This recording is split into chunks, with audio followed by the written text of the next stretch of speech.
Feature है आपका, 7th feature, वो है integrated and independent judiciary. Okay, देखो इंडिया की जो जुडिशरी है ना वो इंटीग्रेटेड तो है ही, साथ ही साथ में इंडिपेंडेंट है। अब इन दोनों टर्म्स को हम समझते हैं कि ये दोनों टर्म्स हैं क्या। ठीक है, इंटीग्रेटेड का मतलब है एक फैमिली। ठीक है, ये इस तरह से वर्क करते हैं जैसे एक ग्रुप हो, एक कम्युनिटी हो। ठीक, कहने का मतलब है कि ये जो एक ग्रुप है ना कोर्ट्स का, ये सेंट्रल लॉज को और स्टेट लॉज को दोनों को इन्फोर्स करता है। ठीक है, देखो सिस्टम है कैसा कोर्ट का, टॉप पे सुप्रीम कोर्ट है, उसके नीचे स्टेट्स में हाई कोर्ट होता है, उसके नीचे डिस्ट्रिक्ट कोर्ट होता है, उसके नीचे लोअर कोर्ट्स होते हैं। और ये डिस्ट्रिक्ट कोर्ट और लोअर कोर्ट्स सबऑर्डिनेट कोर्ट्स कहलाते हैं। ठीक है, तो सेंटर में टॉप पे सुप्रीम कोर्ट, स्टेट में हाई कोर्ट और लोअर लेवल पे सबऑर्डिनेट कोर्ट्स या डिस्ट्रिक्ट कोर्ट है, लोअर कोर्ट्स। ठीक है, बट ये जो सारे कोर्ट्स है ना ये एक ग्रुप की तरह काम करते हैं और ये central laws and state laws दोनों को इन्फोर्स करते हैं। ओके, हमने जो जुडिशरी का कॉन्सेप्ट लिया था वो हमने लिया कहाँ से था? यूएसए से। तो क्या यूएसए में भी ऐसा होता है? नहीं, यूएसए में ऐसा नहीं होता। यूएसए में क्या होता है, जो फेडरल कोर्ट है यूएसए का जो फेडरल कोर्ट है वो सेंट्रल लॉज को इन्फोर्स करता है। ठीक है, बट वहाँ का जो स्टेट कोर्ट है वो स्टेट लॉज को इन्फोर्स करता है।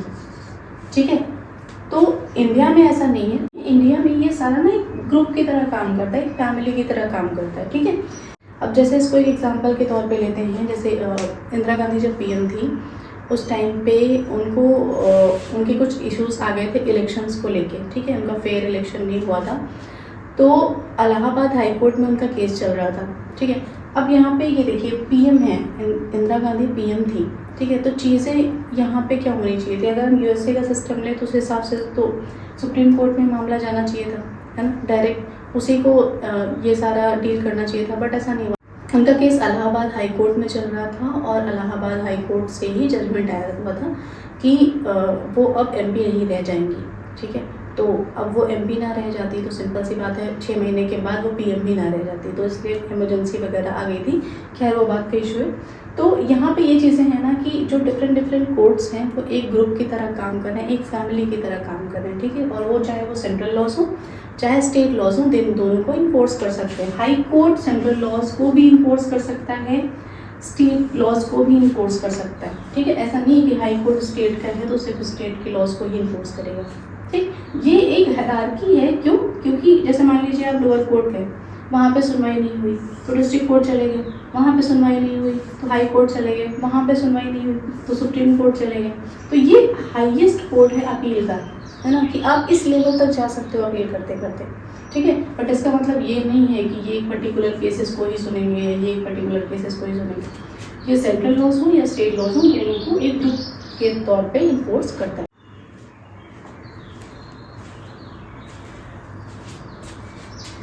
ओके, अब हमने ये तो देख लिया कि हमारी जो जुडिशरी है वो इंटीग्रेटेड है।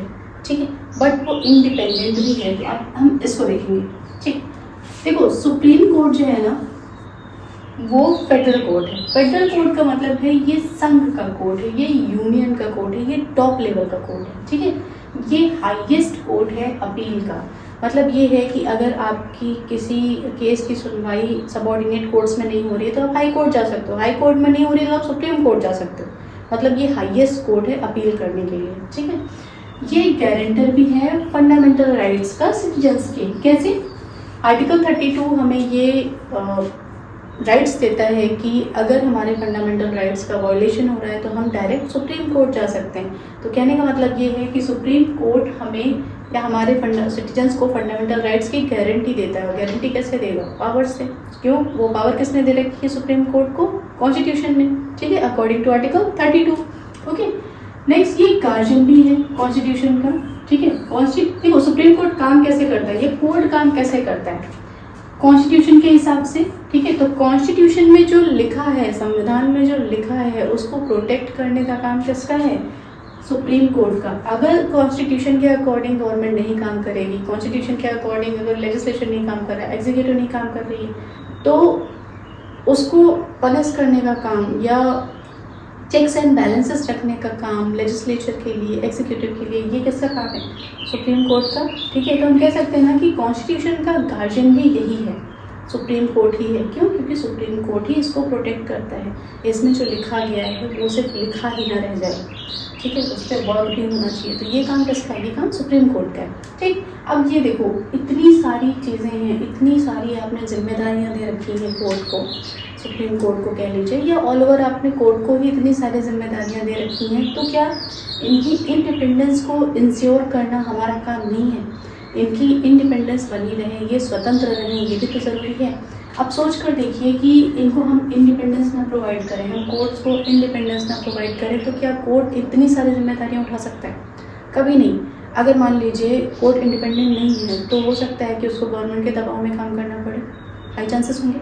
ठीक है, तो कोर्ट की इंडिपेंडेंस को इंश्योर करना भी ज़रूरी होता है, और वो कैसे किया जाएगा? वो कॉन्स्टिट्यूशन करेगा। कॉन्स्टिट्यूशन में ऐसे कुछ प्रोविजंस हैं जो ये बताते हैं कि कोर्ट जो है वो इंडिपेंडेंटली वर्क कर सकते हैं। ठीक है, तो अब जुडिशरी की इंडिपेंडेंस बनी रहे उसके लिए संविधान में कुछ प्रोविजंस हैं। ठीक है, ये प्रोविजंस कहाँ हैं? कॉन्स्टिट्यूशन में। ठीक, अब वो प्रोविजंस हैं क्या क्या? तो पहला प्रोविजन है सिक्योरिटी ऑफ टेन्योर्स ऑफ जजेस। देखो, जो जजेस हैं ना, उनका कोई टर्म फिक्स नहीं होता है कि 5 साल वो रहेंगे या 6 साल रहेंगे, लेकिन उसके बाद भी जो इनका कार्यकाल होगा, उनका जो टेन्योर होगा, उसकी सिक्योरिटी कॉन्स्टिट्यूशन ने दे रखी है। वो कैसे? कॉन्स्टिट्यूशन में ये लिखा हुआ है कि इनको हटाया कैसे जा सकता है, प्लस किस बेसिस पे हटाया जा सकता है, किस ग्राउंड पे हटाया जा सकता है। जैसे जो जजेस होते हैं ना, उनको सिर्फ प्रेसिडेंट रिमूव कर सकते हैं, ठीक है, वो भी इम्पीचमेंट के थ्रू। और किस ग्राउंड पे? मिसबिहेवियर। मतलब ये है कि कॉन्स्टिट्यूशन में जो चीज़ गिवन है ना कि सिर्फ इसी ग्राउंड पे आप हटा सकते हो। अगर जजेस ने ऐसा किया आप तभी हटा सकते हो, तो आप तभी हटा सकते हो। ये नहीं है कि प्रेसिडेंट का मन आया तो उन्होंने हटा दिया, है ना। क्योंकि सोच कर देखो, अगर ऐसा नहीं होता तो क्या होता? प्रेसिडेंट किस हिसाब से काम करते हैं? पीएम की सलाह से, ठीक है, पीएम और उनकी काउंसिल ऑफ मिनिस्ट्री की सलाह से। तो पीएम का अगर मान लीजिए सुप्रीम कोर्ट में जो जजेस हैं उन्होंने कुछ फेवर में नहीं किया पीएम के, तो पीएम क्या कर सकते थे? अगर ऐसा नहीं होता तो पीएम क्या बोलते हैं? प्रेसिडेंट को बोलते कि इनको हटा दो। प्रेसिडेंट क्या करते? इनको हटा देते। तो क्या जजेस कभी इंडिपेंडेंट होकर काम कर पाते? क्या वो बिना डरे काम कर पाते? कभी नहीं। ठीक है, तो ये हमारे कॉन्स्टिट्यूशन मेकर्स को पता था, तो उन्होंने ये प्रोविज़न इसमें डाल दिया, ठीक है, कि सिक्योरिटी ऑफ टेन्योर्स प्रोवाइड किया जाएगा जजेस को, जजेस ताकि बिना डरे काम कर सकें। ठीक है, उनको तभी रिमूव किया जाएगा जब कॉन्स्टिट्यूशन में जो ग्राउंड्स हैं वो मैच करें। जो कॉन्स्टिट्यूशन में ग्राउंड्स दिए हुए हैं सिर्फ उनके थ्रू ही जजेस को रिमूव किया जा सकता है, वो भी इम्पीचमेंट के थ्रू, प्रेसिडेंट के द्वारा। ठीक है, अब जो सेकेंड प्रोविज़न है वो है fixed service conditions for the जजेस। ठीक है, अब ये क्या है? देखो, जो सर्विस कंडीशंस होती हैं ना जजेस की, सर्विस कंडीशन का मतलब है पेंशन, अलाउंसेस एंड सैलरी। ठीक है, ये सारी जो है वो जजेस की फिक्स कर दी जाती हैं। अब इसका क्या मतलब हुआ? देखो, अगर एक बार जज अपॉइंट हो गया, कोई भी जज, ठीक, तो उनकी जो सर्विस कंडीशंस होगी, उनकी जो सैलरी होगी, उनकी जो पेंशन होगी, उनकी जो अलाउंसेस होंगे, अलाउंसेस का मतलब है होम अलाउंस हो गया, ठीक है, एचआरए वगैरह होता है ना, और जैसे मेडिकल सर्विसेज फ्री हो जाती हैं, तो वो सारी चीज़ें ना फिक्स कर दी जाएंगी। उनको हम कम नहीं कर सकते, रिड्यूस नहीं कर सकते। ठीक, देखो, जजेस को जो सैलरी, पेंशन, ये सब मिलती है वो डिसाइड कौन करता है? वो डिसाइड करता है पार्लियामेंट। पार्लियामेंट में एक बिल आएगा, ठीक है, और उसके बाद डिसाइड हो जाएगा कि इतनी सैलरी मिलेगी, इतनी पेंशन मिलेगी। ठीक, अब ये एक बार बिल आ गया तो वो फिक्स हो गया। ठीक है, अब उसके बाद अगर कोई जज अपॉइंट हो रहा है, जैसे मान लीजिए आज एक जज अपॉइंट हुआ, उसके बाद फिर कुछ जजेस अपॉइंट हो रहे हैं, तो एक बार अगर कोई जज अपॉइंट हो गया तो उसके बाद उसकी सर्विस कंडीशन को रिड्यूस नहीं किया जा सकता है। कहने का मतलब है कि ऐसा नहीं है कि कल को प्रेसिडेंट का मन करे और वो बोल दें कि नहीं, तुम अच्छे से काम नहीं कर रहे हो, तुम गवर्नमेंट के फेवर में काम नहीं कर रहे हो, तो हम तुम्हारी सैलरी कम कर रहे हैं, या फिर हम तुम्हारी एक दिन की सैलरी कट कर रहे हैं। ऐसा गवर्नमेंट नहीं कर सकती, ऐसा प्रेसिडेंट नहीं कर सकते। ठीक है, और ये कॉन्स्टिट्यूशन मेकर्स को बहुत अच्छे से पता था कि अगर सर्विस कंडीशन पे गवर्नमेंट का कंट्रोल आ गया, प्रेसिडेंट का कंट्रोल आ गया, तो तो जुडिशरी या जजेस कभी भी इंडिपेंडेंटली वर्क नहीं कर पाएंगे, ठीक है, वो कभी भी इंडिपेंडेंट होकर वर्क नहीं कर पाएंगे, ठीक। तो इसलिए ये सारी चीज़ें ज़रूरी थी। ये एग्जैक्टली देखो, ये ऐसे है ना कि अगर मान लीजिए आप किसी कंपनी में एम्प्लॉई हैं, ठीक है, और वहाँ पे आपके जो बॉस बैठे हुए हैं, वो बॉस अगर आप कंपनी के हिसाब से काम नहीं कर रहे हो या कुछ गड़बड़ कर रहे हो, तो या फिर अगर नहीं भी कर रहे हो, अगर बॉस का मन करे और वो आपको आपकी सैलरी कट कर दे, ठीक है, बोले कि आज से आपकी सैलरी इतनी कम मिलेगी या आपकी सैलरी 2 दिन की कट की जा रही है, ठीक, तो क्या आप कभी भी इंडिपेंडेंटली वर्क कर पाओगे? नहीं ना। आपके अंदर एक डर बैठा रहेगा कि अगर मैंने ऐसा किया या अगर मैंने इनकी चापलूसी नहीं की तो मेरी सैलरी कट हो सकती है, ठीक है। तो जजेस जो है ना, इनके अंदर ऐसा डर ना रहे, ये फ्रीली वर्क कर पाए, इसके लिए ये प्रोविज़न बनाया गया, ठीक है। इनकी जो सर्विस कंडीशन होगी, इनकी जो सैलरी, पेंशन एंड अलाउंसेस होंगे, वो फिक्स कर दिए जाएंगे एक टाइम के बाद, और इनको कोई भी चेंज नहीं कर सकता, मतलब या फिर रिड्यूस तो नहीं कर सकता, ठीक है। आप बढ़ा सकते हो बट आप रिड्यूस नहीं कर सकते, कम नहीं कर सकते हो, ठीक। ओके, थर्ड जो प्रोविज़न है वो है expenses of supreme court charge on consolidated fund of India. अब देखो ठीक है, यहाँ पे एक टर्म आया है consolidated fund of India. Consolidated fund of India जो है वो होता है कंट्री का पर्स, ठीक। जितना भी रेवेन्यू होगा वो सारा जाके यहाँ इकट्ठा होता है, ठीक है। हम टैक्सेस देते हैं, कहाँ जा रहा है? कंसोलिडेटेड फंड ऑफ इंडिया में, ठीक। तो जितना रेवेन्यू गवर्नमेंट का होगा वो कंसोलिडेटेड फंड ऑफ इंडिया में जाएगा। अब गवर्नमेंट को अगर खर्च करना है तो कहाँ से करेगी? नहीं से करेगी, सिंपल सी बात है, पॉकेट से ही करेगी। अब इससे 2 टाइप के खर्च हो सकते हैं। पहला charged on, second made from. पहला है एक्सपेंसेस चार्ज ऑन, सेकेंड है एक्सपेंसेस मेड फ्रॉम। अब ये क्या है, इसको हम अपने अकाउंट से समझते हैं। मान लीजिए आपका बैंक अकाउंट है, ठीक। बैंक अकाउंट से 2 टाइप की पेमेंट हो सकती है। कौन सी? पहली जो आपकी परमिशन से हो, ठीक है, और दूसरी जिसमें परमिशन ना लगे, ठीक। अब आपकी परमिशन से कौन सा पेमेंट होगा? जैसे आप कहीं पेटीएम कर दे रहे हैं या आप किसी को पैसा भेजे दे रहे हैं, ठीक है, आप किसी के अकाउंट में ट्रांसफ़र कर रहे हैं, तो उस हर जगह आपका परमिशन लगेगा, आपको खुद करना पड़ेगा ना, ठीक है। तो वो एक टाइप का पेमेंट हुआ। सेकंड जो पेमेंट होगा वो आपकी बिना परमिशन के होगा। अब आप सोच रहे होंगे ऐसा कौन सा पेमेंट होता है? देखो, जैसे मान लीजिए आपके पास एटीएम कार्ड होता है, तो अगर आपको पता हो कि ईयरली कुछ पैसा अकाउंट से कटता ही कटता है, ठीक, भले आपके अकाउंट में 0 बैलेंस हो। अगर आपके अकाउंट में 0 बैलेंस होगा तो आपका जो अकाउंट है ना वो माइनस में चला जाएगा, और जब भी फ्यूचर में आपके अकाउंट में बैलेंस आएगा वो ऑटोमेटिक वो उतना रिड्यूस हो जाएगा, ठीक है। तो ये दूसरा टाइप का पेमेंट हुआ। तो यहाँ पे, ठीक है, जो made from consolidated fund of India है वो है परमिशन वाला, ठीक। अब जैसे बजट आता है तो बजट में क्या होता है कि इतना पैसा रेलवे मिनिस्ट्री को जाएगा, इतना डिफेंस मिनिस्ट्री को जाएगा, इतना होम मिनिस्ट्री को जाएगा, इतने की यहाँ सड़कें बनेंगी, इतने की ये स्कीम आएगी, ठीक है, इतना किसी मिशन में लगना है। तो वो सारा पैसा डिसाइड होता है, या वो सारा पैसा आता है किस कैटेगरी में? Expenses made from consolidated fund of India, ठीक है। इतने expenses consolidated fund of India से लिए जा रहे हैं, बट वो किसकी परमिशन से? एमपीज़ की परमिशन से, क्योंकि बजट देखो हमेशा डिस्कस होता है ना पार्लियामेंट में, तो वहाँ पे क्या होता है, एमपीज़ डिस्कस करते हैं कि अच्छा इतना पैसा जा रहा है, ठीक है, यहाँ पे इतना पैसा जाएगा तो यहाँ पे हम वोट कर रहे हैं। बट जो ये वाला एक्सपेंस होता है चार्ज ऑन या चार्ज अपॉन, ये कभी भी वोट नहीं, इसमें वोटिंग नहीं होती, ठीक है, इस पर एमपीज़ कभी वोट नहीं करते, ये ऑटोमेटिकली डिडक्ट होता है, बिल्कुल इस तरह से, ठीक है। तो जो एक्सपेंसेस हैं सुप्रीम कोर्ट के वो इस कैटेगरी में आते हैं, चार्ज ऑन या चार्ज अपॉन। कहने का मतलब है यहाँ पर एमपीज़ की वोटिंग की ज़रूरत नहीं है, ठीक। इस एक्सपेंस के लिए एमपीज़ को वोट करने की ज़रूरत नहीं है, मतलब इस पर एमपीज़ का इन्फ्लुएंस नहीं होगा। और अच्छी बात है ना, अगर एमपीज़ का कंट्रोल इस पर हो जाएगा तो क्या सुप्रीम कोर्ट कभी फ्रीली वर्क कर सकती है, बिना डरे काम कर सकती है? उसको डिपेंड रहना पड़ेगा ना एमपीज़ पे। तो ये है charge on consolidated fund of India से कट आता है सारा एक्सपेंस सुप्रीम कोर्ट का, ठीक है, ताकि सुप्रीम कोर्ट जो है वो इंडिपेंडेंटली वर्क कर सके, ठीक है। नेक्स्ट आता है prohibition on discussion on conduct of जजेस इन लेजिस्लेचर। देखो, कंडक्ट ऑफ जजेस, जजेस का जो कंडक्ट है, जजेस क्या कर रहे हैं, कैसे कर रहे हैं, क्यों नहीं कर रहे हैं, क्यों कर रहे हैं, ये सारी चीज़ें, इनका जो डिस्कशन है वो लेजिस्लेचर में कभी नहीं होगा। क्यों?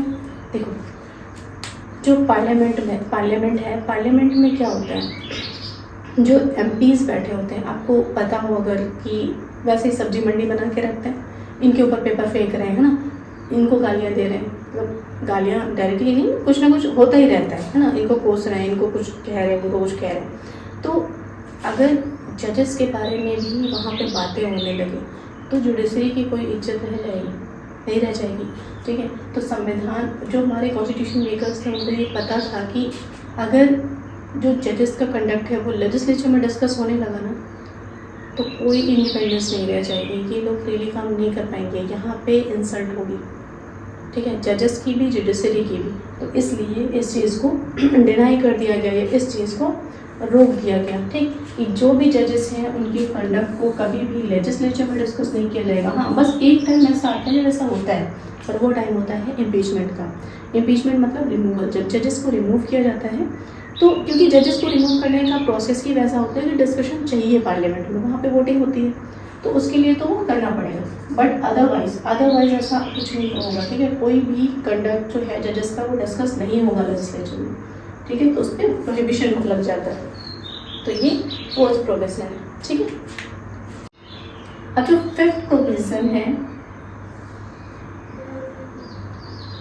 फिफ्थ प्रोविजन है, वो है ban on practice after retirement. जो सुप्रीम कोर्ट के जजेस होते हैं ना, वो रिटायरमेंट के बाद with in territory of India कहीं पे सर्विस नहीं कर सकते हैं या किसी कोर्ट में प्रैक्टिस नहीं कर सकते। ऐसा क्यों? अच्छा देखिए, अगर ऐसा होता, ठीक है, तो क्या होता, सुप्रीम कोर्ट के जजेस हो सकता है ना कि किसी के फेवर में जजमेंट दे देते ना कि हो सकता है कि रिटायरमेंट के बाद का प्लान करने के लिए ना, कि रिटायरमेंट के बाद मेरा क्या होगा, अगर इसके फेवर में हम जजमेंट देते हैं तो रिटायरमेंट के बाद मेरी यहाँ जॉब लग जाएगी या मैं रिटायरमेंट के बाद यहाँ प्रैक्टिस कर पाऊँगा। ठीक है, तो यहाँ पे क्या कर दिया गया, इनकी प्रैक्टिस को ही बैन कर दिया गया ताकि ये फ्यूचर में किसी फेवर को पाने के लिए वर्क ना करें। ठीक है, कि फ्यूचर में हमें ये फेवर मिल जाएगा, उस तरह से ये काम ना करें। ठीक, सिक्स्थ है power to punish its contempt. अब ये कंटेम्प्ट क्या है? देखो, सुप्रीम कोर्ट के पास ये पावर होती है कि अगर कोर्ट की अवमानना या कोर्ट की अवहेलना की जा रही हो, तो इसका क्या मतलब है? देखो, कंटेम्प्ट का मतलब होता है जुडिशरी की डिसरिस्पेक्ट करना।